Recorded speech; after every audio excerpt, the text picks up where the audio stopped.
രണ്ടുപേരും ഭീകരവാദികളെ തുരത്താൻ ആഗ്രഹിക്കുന്നവരാണ്. മോദി അതിൽ നിന്ന് ഒരു ഇഞ്ച് പോലും പിന്നോട്ട് ഇതുവരെ പോയിട്ടില്ല എന്നുള്ളതാണ്. പക്ഷേ ട്രംപ് ഇപ്പോൾ ഭീകരവിരുദ്ധ നയങ്ങളെയൊക്കെ കാറ്റിൽ പറത്തുന്ന ഒരു നിലപാട് സ്വീകരിച്ചിരിക്കുന്നു. അതായത് ഒരു വലിയ ഭീകരനെ ഖാൻ മുഹമ്മദ് എന്ന് പറയുന്ന ഒരു വലിയ ഭീകരനെ മോചിപ്പിച്ചിരിക്കുകയാണ് ട്രംപ്. ഇതിൽ ലോകം തന്നെ ഞെട്ടിയിരിക്കുകയാണ്. ട്രംപ് ഇങ്ങനെയൊക്കെ ചെയ്യുമോ? എന്താണ് ട്രംപിന്റെ ഇതിന്റെ പിന്നിലെ ഉദ്ദേശം? എന്തെങ്കിലും തന്ത്രമുണ്ടോ? ഇതൊക്കെ ചോദിച്ചിട്ടാണ് ലോകം ഞെട്ടിത്തെരിച്ചിരിക്കുന്നത്. എന്തായിരിക്കും പക്ഷേ ട്രംപ് ഉദ്ദേശിക്കുന്നത്? ട്രംപിന്റെ രാഷ്ട്രീയം നേരത്തെ തന്നെ അദ്ദേഹം വ്യക്തമാക്കിയിട്ടുണ്ട്. അത് അമേരിക്കനിസമാണ്. ഒരു അമേരിക്കൻ പൗരൻ പോലും ജീവഹാനി ഏൽക്കാനായിട്ട് തൻ്റെ ഭരണകാലത്ത് പാടില്ല എന്ന നിർബന്ധമുണ്ട്. അതേപോലെ തന്നെയാണ് ഒരു അമേരിക്കൻ പൗരനും മറ്റൊരു രാജ്യത്തും തടവിൽ കിടക്കാൻ പാടില്ല. ഇപ്പോൾ ഇവിടെ 2 അമേരിക്കൻ പൗരന്മാർ താലിബാൻകാരുടെ കയ്യിലുണ്ട്. ട്രംപ് അവരോട് ചോദിച്ചു, എനിക്ക് ആ 2 പൗരന്മാരെ തരും, എൻ്റെ 2 പൗരന്മാരെ താന്നുങ്ങൾ.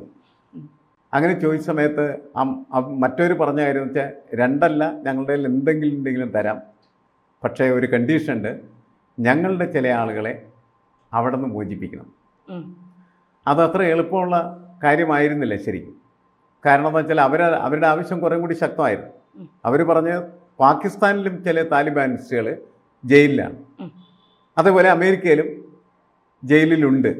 ഇങ്ങനെ ജയിലിൽ കിടക്കുന്നതായിട്ടുള്ള താലിബാൻകാരെ മുഴുവനും മോചിപ്പിക്കാനായിട്ട് നിങ്ങൾ തയ്യാറായി കഴിഞ്ഞാൽ നിങ്ങളുടെ 2 പൗരന്മാരെയും ഞങ്ങൾ വിട്ടുതരാം എന്ന് പറഞ്ഞു. ഇതാണ് ആദ്യ സംഭാഷണത്തിൽ സംഭവിച്ചൊരു കാര്യം. പക്ഷേ ട്രംപ് പറഞ്ഞു, ഇവിടെയുള്ളവരെ തരാം, മറ്റുള്ള കാര്യങ്ങളൊന്നും നിങ്ങൾ അതിനോട് സംസാരിക്കാൻ പാടില്ല. അങ്ങനെ അവിടുന്ന് എന്ത് ചെയ്തു? ഖാൻ മുഹമ്മദ് എന്ന് പറയുന്നതായിട്ടുള്ള ആ ഭീകരനെ വിട്ടുകൊടുക്കാൻ തീരുമാനമായി. വിട്ടുകൊടുക്കുമ്പോൾ അമേരിക്കയിലെ 2 പൗരന്മാരെ ട്രംപിന് കിട്ടുകയും ചെയ്തു. ട്രംപ് അത്ര ഉദ്ദേശിക്കുന്നുള്ളൂ. കാരണം ഖാൻ മുഹമ്മദിനെയൊക്കെ വീണ്ടും വേണമെങ്കിൽ എന്ത് ചെയ്യാം, പിടിച്ച് ജയിലിൽ കൊണ്ട് ഇടാം എന്നുള്ള ഉറപ്പ് ആർക്കുണ്ട്? ട്രംപിനുണ്ട് എന്നുള്ളതാണ്. ട്രംപിൻ്റെ സാങ്കേതിക വിദ്യകൾ ഉപയോഗിച്ച് ആരെ വേണമെങ്കിലും പിടിച്ച് ജയിലിടാനായിട്ട് കഴിയുമെന്നുള്ളൊരു വിശ്വാസവും അതിൻ്റെ ഒരു ധാർഷ്ട്യവും അദ്ദേഹത്തിനുണ്ട്. അതുകൊണ്ടാണ് അദ്ദേഹം ഇക്കാര്യം ചെയ്തിരിക്കുന്നത്. ഇപ്പോൾ അദ്ദേഹത്തിൻ്റെ മുന്നിലുള്ള പ്രശ്നം വെച്ചാൽ ഭീകരനല്ല, പകരം അമേരിക്കൻ പൗരനാണ്, അവൻ വരട്ടെ ഇങ്ങോട്ട് എന്നുള്ള നിലയ്ക്ക് നിലപാടെടുത്തു എന്നുള്ളതാണ്. അത് ഭീകര വിരുദ്ധ പ്രവർത്തനത്തിന് എതിരായിട്ടുള്ളതായി മാറുമോ എന്ന് ചോദിച്ചു കഴിഞ്ഞാൽ എതിരാളികൾക്കതൊക്കെ വിധ്വംസകവാദമായിട്ട് അവതരിപ്പിക്കാം എന്നല്ലാതെ അദ്ദേഹത്തെ സംബന്ധിച്ചിടത്തോളം അത് ഭീകരവിരുദ്ധ പ്രവർത്തനത്തിലുള്ള ഒരു വിട്ടുവീഴ്ചയല്ല എന്നാണ് ഞാൻ കണക്കാക്കുന്നത്. അങ്ങനെ സംഭവിക്കാൻ പോകുന്നില്ല. കാരണം വിട്ടുവീഴ്ച ട്രംപിൻ്റെ ജീവിതത്തിലില്ല എന്നുള്ളതാണ്. എന്തും പറയും, എന്തും ചെയ്യും, അതിനൊന്നും യാതൊരു മടിയില്ലാത്ത തരത്തിൽ ഉള്ള ഒരു ക്യാരക്ടറിസ്റ്റിക്സാണ് യഥാർത്ഥത്തിൽ ട്രംപിൻ്റെ. അപ്പോൾ ട്രംപ് ഇങ്ങനെ ചെയ്യുന്ന ഈ പ്രവർത്തനത്തെ ലോകം ഞെട്ടലോടി കാണാൻ കാരണം എന്ന് വെച്ചാൽ താലിബാനെ ശരിപ്പെടുത്തുമെന്നാണ് അവർ കരുതിക്കൊണ്ടിരുന്നത്. ട്രംപ് അധികാരത്തിൽ എത്തിക്കഴിഞ്ഞാൽ ഈ ഖാൻ മുഹമ്മദ് എന്ന് പറയുന്നതായിട്ടുള്ള ആളെ വേണമെങ്കിൽ എന്ത് ചെയ്യാം, ജയിലിനകത്ത് തീർക്കാനായിട്ട് ജയിലിൽ ഗുണ്ടകളെ പറഞ്ഞയക്കുന്ന സ്വഭാവം വരെ ഉണ്ടാകാൻ സാധ്യതയുള്ള വ്യക്തിയാണ് ആര്? ട്രംപ്. അപ്പോൾ അങ്ങനെ പ്രതീക്ഷിച്ചിരിക്കുന്ന സമയത്താണ് അയാൾ എന്ത് ചെയ്യുന്നത് വെച്ചാൽ തുറന്നു വിടുന്നു. അതുകൊണ്ടാണ് ലോകം അത്ഭുതം കൂറുന്നതെന്നാണ് എനിക്ക് തോന്നുന്നത്. ഈ ട്രംപിന്റെ നയങ്ങൾ ഇപ്പോൾ ഇത്തരത്തിൽ 2 പൗരന്മാർ മാർച്ച് പറയുമ്പോഴാണ് നമ്മൾ അതിനെക്കുറിച്ച് ചിന്തിക്കുന്നത്. ശരിയാണ്, ഖാൻ യൂനിസിനെ പോലുള്ള ഒരാളെ ഏത് സമയത്തും അമേരിക്ക പോലുള്ള ഒരു രാജ്യത്തിന് പിടിച്ചെടുക്കാം, തങ്ങളുടെ പൗരന്മാരെ തിരിച്ചു തരിക, പിന്നീട് നിന്നെ കാണിച്ചു തരാനുണ്ട എന്നുള്ളൊരു നിലപാടാണ് ട്രംപ് പലപ്പോഴും സ്വീകരിക്കുന്നത്.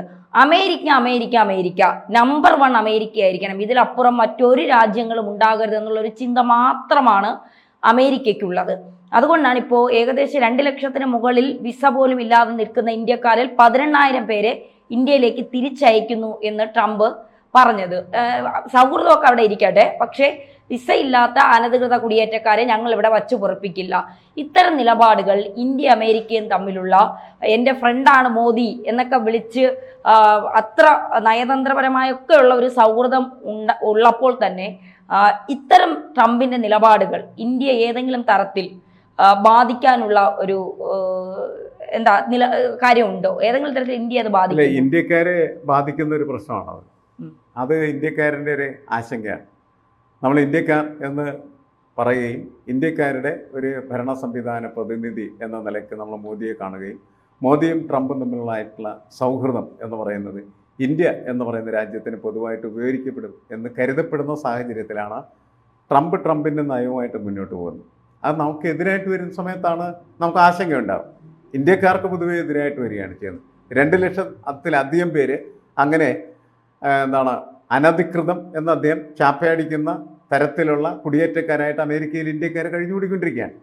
അതിൽ അടിയന്തരമായിട്ട് 17,000-ലധികം വരുന്ന ആളുകളെ ഇപ്പം തന്നെ പിടിച്ച് പുറത്താക്കും. ഒരു വിട്ടുവീഴ്ച കാര്യത്തിലില്ല എന്ന് ട്രംപ് പറയുകയാണ് ചെയ്യുന്നത്. അത് പുറത്താക്കും എന്ന് തന്നെയാണ് കണക്കാക്കുന്നത്. പക്ഷേ അതിന് ശേഷം പിന്നെ ഏതെങ്കിലും തരത്തിലുള്ള സംഭാഷണമോ മറ്റുമൊക്കെ നടത്തി മോദിയും ട്രംപും തമ്മിൽ ഈ ആളുകൾക്ക് വീണ്ടും തിരിച്ച് അമേരിക്കയിലേക്ക് പോകാനുള്ള സൗകര്യം ഉണ്ടാക്കി കൊടുക്കൂ എന്നുള്ളത് മാത്രമേ നമുക്ക് ഇപ്പോൾ ആലോചിക്കാനായിട്ട് കഴിയുള്ളൂ, അല്ലെങ്കിൽ അങ്ങനെ പ്രതീക്ഷിക്കാനായിട്ട് കഴിയുള്ളൂ. അതാണ് അതിൻ്റെ അകത്ത് നയതന്ത്രപരമായിട്ടുള്ള നല്ല സമീപനവും എന്നാണ് എനിക്ക് തോന്നുന്നത്. കാരണം അയാളുടെ പോളിസി നടപ്പാക്കുന്നു, ഒപ്പം നമുക്ക് അയാളുടെ പോളിസിക്ക് അകത്തൂടെ ഈ ആളുകളെ എങ്ങനെ വീണ്ടും തിരിച്ച് അമേരിക്കയിലേക്ക് എത്തിക്കേണ്ടതുണ്ട് എങ്കിൽ എത്തിക്കാനായിട്ട് കഴിയും എന്ന് പരിശോധിക്കാം. അത് മോദിക്ക് കഴിയുന്നൊരു കാര്യമാണ്. മോദി അത് അങ്ങനെ ചെയ്താൽ, നമ്മൾ സംസാരിക്കുമ്പോൾ നമ്മൾ വളരെ സാധാരണക്കാരായിട്ടുള്ള മനുഷ്യൻ്റെ തലത്തിലും സംസാരിക്കുന്നത്, നമ്മൾ ആ ഒരു സാധ്യത ഉൾക്കൊണ്ടുകൊണ്ട് സംസാരിക്കുന്നതാണ്. പ്രത്യേകിച്ച് ഇങ്ങനെയൊക്കെ ചെയ്യാനായിട്ട് പറ്റും എന്നുള്ള നമ്മുടെ വിചാരത്തിൻ്റെ അടിസ്ഥാനത്തിലാണ്. നയതന്ത്ര തലത്തിൽ നിൽക്കുന്ന ആളുകൾക്ക് അങ്ങനെ ചിന്തിക്കാൻ കഴിയുമോ, അവരങ്ങനെ പ്രവർത്തിക്കുമോ എന്നുള്ളത് നമ്മളുടെ ഈ സംഭാഷണത്തിന് പുറത്തുള്ളൊരു വിഷയമാണ്. നമുക്കതിനകത്തൊന്നും ചെയ്യാനായിട്ട് കഴിയില്ല. പക്ഷേ നമ്മളീ പറയുന്ന ഒരാശയം എന്ന് പറയുന്നത് നടപ്പിലാക്കാൻ എളുപ്പമുള്ളൊരു കാര്യമാണ്. കാരണം ട്രംപിൻ്റെ നിലപാടുകൾക്കനുസരിച്ച് തീരുമാനങ്ങളെടുത്ത് അനധികൃതരെന്ന് കണക്കാക്കപ്പെട്ട, ഉടനെ പുറത്താക്കാൻ വേണ്ടി കണക്കപ്പെട്ട 17,000-ലധികം ഇന്ത്യക്കാരെ പുറത്താക്കുന്നു. അങ്ങനെ പുറത്താക്കിയവർ ഇന്ത്യയിൽ എത്തിക്കഴിയുമ്പോൾ ട്രംപും മോദിയും തമ്മിൽ സംസാരിക്കുകയും ഇവർക്ക് വീണ്ടും തിരിച്ച് അമേരിക്കയിലേക്ക് പോകുന്നതിനുള്ള ഔദ്യോഗിക വിസ സംവിധാനങ്ങളൊക്കെ രൂപപ്പെടുത്തി വീണ്ടും അവരെ പറഞ്ഞയക്കാൻ കഴിഞ്ഞാൽ എനിക്ക് തോന്നുന്നു ഇന്ത്യക്കാരുടെ ആശങ്കകൾ മാറ്റാനായിട്ട് കഴിയും. അത് കഴിയോ ഇല്ല എന്നുള്ള കാര്യം മോദി തീരുമാനിക്കേണ്ട ഒരു കാര്യം. ഈ ഒരു സ്വേച്ഛാധിപതിയായ ട്രംപ് എന്തൊക്കെ മാറ്റങ്ങളായിരിക്കും മാഷെ തുടക്കത്തിൽ അമേരിക്കയിൽ വരുത്താൻ പോകുന്നത്? ഏതൊക്കെ തരത്തിലുള്ള മാറ്റങ്ങളായിരിക്കും? അല്ല, സ്വേച്ഛാധിപതിയായ ട്രംപ് എന്ന് മാത്രമല്ല, ലോകത്തെ ശക്തരായിട്ടുള്ള ഭരണാധികാരികൾ ഇപ്പോൾ സ്വേച്ഛാധിപതികളായി മാറിക്കൊണ്ടിരിക്കുകയാണ്. മോദിക്ക് പോലും അതിൻ്റെ ചില ലാഞ്ചനകളുണ്ട്. കാരണം അതാണ് ഇപ്പോൾ ലോകത്തിൻ്റെ രീതി.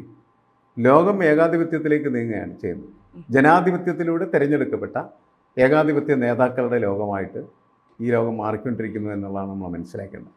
അങ്ങനെയാണ് ട്രംപ് അധികാരത്തിലേക്ക് വരുന്നത്. ട്രംപ് അധികാരത്തിൽ വരില്ല എന്ന് കരുതപ്പെട്ടിരുന്നൊരു കാലമാണ്.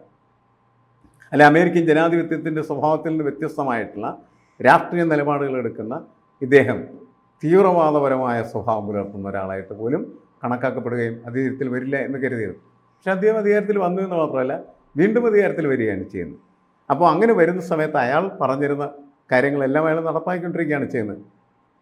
അദ്ദേഹം അവിടുത്തെ ഫെഡറൽ സംവിധാനത്തിൻ്റെ കടക്കൽ പോലും കത്തിവെച്ചിരിക്കുകയാണ്.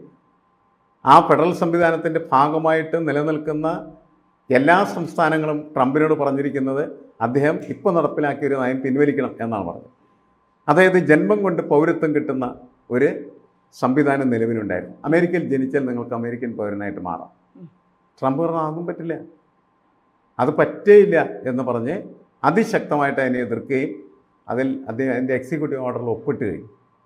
അതിലാണ് 22 സംസ്ഥാനങ്ങൾ അതിനെ എതിർത്ത് മുന്നോട്ട് വന്നിരിക്കുന്നത്.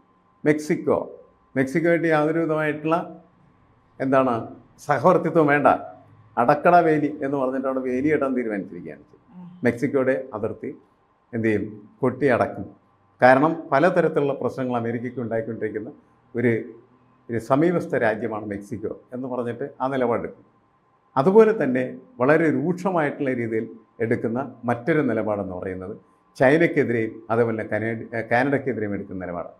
അവിടെ നിന്ന് വരുന്നതായിട്ടുള്ള ഉൽപ്പന്നങ്ങളൊന്നും ഇനി അമേരിക്കയിൽ വിൽക്കണമെങ്കിൽ വളരെ ഉയർന്ന വിലയ്ക്ക് വിൽക്കണം. അതിന് വേണ്ടിയിട്ട് വലിയ തോതിൽ അവർ ടാക്സ് വർദ്ധിപ്പിക്കും.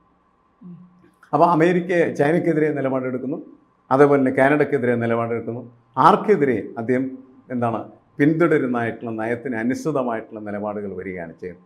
അതുപോലെ വളരെ ഇസ്ലാമിസ്റ്റ് തീവ്ര സ്വഭാവം പുലർത്തുന്നതായിട്ടുള്ള രാജ്യങ്ങളിൽ നിന്ന് ഒറ്റൊരുത്തിനും ഇനി അമേരിക്കയിലേക്ക് കുടിയേറേണ്ടെന്ന് പ്രഖ്യാപിച്ചു. ഇങ്ങനെ എല്ലാ കാര്യങ്ങളിലും അദ്ദേഹം എടുക്കുന്ന നിലപാടെന്ന് പറയുന്നത് ലോകത്തെ അമ്പരപ്പിക്കുന്നതാണ്. പനാമയോട് പറഞ്ഞു, അത് ഞങ്ങൾ പിടിച്ചെടുക്കും, അത് എൻ്റേടാ എന്ന് പറഞ്ഞിരിക്കുക. ഇത് ആർക്ക് പറയാൻ പറ്റുന്നതായി വളരെ സ്വേച്ഛാധിപത്യ സ്വഭാവം പുലർത്തുകയാണെങ്കിൽ മാത്രമേ നടക്കുകയുള്ളൂ. ആ സ്വഭാവത്തിലാണ് ഈ കാര്യങ്ങൾ മുന്നോട്ട് പോയിക്കൊണ്ടിരിക്കുന്നത്. മോദിയും അതുപോലെ തന്നെ വ്ളാദിമിർ പുടിൻ എന്ന് പറയുന്ന റഷ്യയുടെ പ്രധാനമന്ത്രി ട്രംപും തമ്മിലുള്ള ബന്ധം എന്ന് പറയുന്നത് അവരുടെ സ്വഭാവ സവിശേഷതയുടെ ഒരു ബന്ധമാണ്.